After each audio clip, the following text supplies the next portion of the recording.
കോൺഗ്രസ് എന്നത് ഇന്ത്യയുടെ ആത്മാവ് തൊട്ടറിഞ്ഞൊരു പാർട്ടിയാണ്. അതങ്ങനെയായത് ആ പാർട്ടിക്കായി ജീവൻ നൽകി മൺമറഞ്ഞു പോയ മഹാരഥന്മാർ ഉണ്ടാക്കിയ ജനപിന്തുണയും പരസ്പര സ്നേഹവുമാണ്. അതുപോലെ തന്നെ കഴിയില്ലെങ്കിലും അല്പമെങ്കിലും പാലിക്കാൻ ഇപ്പോഴത്തെ നേതാക്കൾ തയ്യാറാവുക തന്നെ വേണം. കോൺഗ്രസിൽ ഭരണത്തിലെ അഴിമതിയും മോദിയുടെ ഭരണവും ഒക്കെ ഉണ്ടാക്കിയ ഒരു എഫക്റ്റിൽ ഒരിക്കൽ തകർന്നുപോയ കോൺഗ്രസ് എന്ന മഹാപ്രസ്ഥാനത്തെ വളരെ പണിപ്പെട്ട് ഊണും ഉറക്കവുമില്ലാതെ തിരിച്ചു കൊണ്ടുവരാൻ ശ്രമിക്കുകയാണ് രാഹുൽ ഗാന്ധിയും മല്ലികാർജുൻ ഖർഗെയും കെ.സി. വേണുഗോപാലും ഉൾപ്പെടെയുള്ള നേതാക്കന്മാർ. അവർ കാണിക്കുന്ന ഈ പ്രവർത്തനത്തോട് അല്പമെങ്കിലും നീതി പുലർത്താൻ മറ്റുള്ള നേതാക്കളും തയ്യാറാകണം. അവർ ഏറ്റവും കുറഞ്ഞത് ജനങ്ങൾക്കൊപ്പം ജനങ്ങളുടെ ഒരാളായി പ്രവർത്തിക്കുക തന്നെ വേണം. അതിന് കഴിയുന്നില്ലെങ്കിൽ മാറി നിൽക്കണം. ഇതിപ്പോൾ പറയാൻ കാരണം മാസങ്ങൾക്കുള്ളിൽ തെരഞ്ഞെടുപ്പ് നടക്കാൻ പോകുന്ന ബീഹാറിൽ ഇന്നലെ ഒരു സംഭവം ഉണ്ടായി. ഇനി ആ വീഡിയോ ഒന്ന് കണ്ടു നോക്കുക.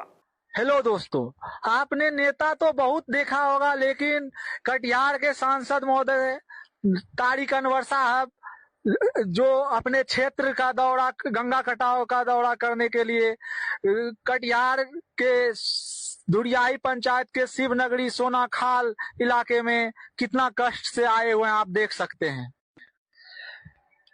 दोस्तों, आप लोगों ने तो मंच पे भाषण देते हुए बहुत सारे नेता को देखा होगा, लेकिन हमारे तारिक अनवर साहब जो माननीय सांसद महोदय हैं, वो गंगा कटाव का निरीक्षण करने के लिए खुद बाढ़ के इलाके में, गंगा कटाव के इलाके में कितना कष्ट से आए हुए हैं, आप देख सकते हैं।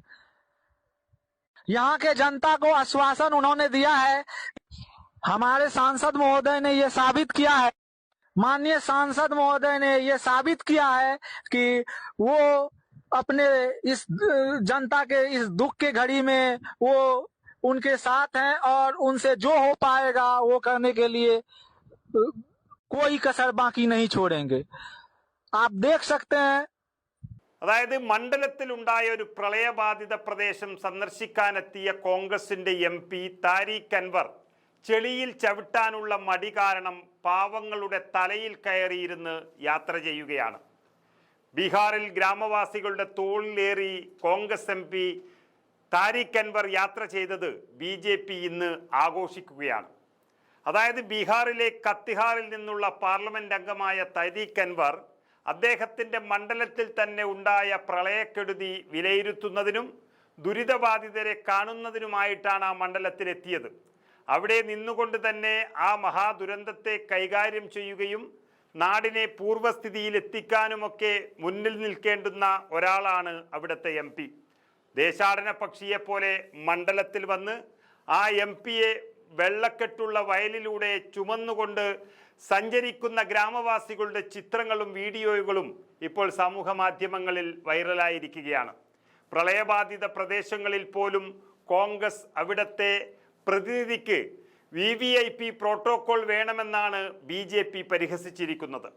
പ്രളയബാധിത പ്രദേശങ്ങളിൽ പര്യടനം നടത്തുമ്പോൾ നാട്ടുകാരുടെ തോളിൽ കയറി താരിഖ് അൻവർ ദുരിതാശ്വാസ പ്രവർത്തനങ്ങളെ അവഹേളിച്ചുവെന്ന് പറഞ്ഞ് ബി.ജെ.പി. ആഘോഷിക്കുന്നത് ഈ തെരഞ്ഞെടുപ്പ് സമയത്താണ് എന്നോർക്കണം. കോൺഗ്രസ് എം.പി. VVIP മോഡിലും രാഹുൽ ഗാന്ധി അവധിക്കാല മോഡിലുമാണെന്ന് പറയുന്ന ബി.ജെ.പി. പ്രധാനമന്ത്രി മോദി മാത്രമാണ് വർക്ക് മോഡിൽ എന്നും പറഞ്ഞ് ബീഹാർ തെരഞ്ഞെടുപ്പിൽ കളം പിടിക്കുകയാണിപ്പോൾ. രാഹുൽ ഗാന്ധിയും തേജസ്വി യാദവും ചേർന്ന് വിജയത്തിനരികെ എത്തിച്ച ഒരു സംസ്ഥാനത്ത് അനാവശ്യമായി ഇങ്ങനെയുള്ള വിഷയമുണ്ടാക്കിയാണ് താരിഖ് അൻവർ ഇപ്പോൾ നശിപ്പിച്ചത്. ഇങ്ങനെയുള്ള ജാട നേതാക്കളെയാണ് ആദ്യം പിടിച്ച് പുറത്തു കളയേണ്ടത്.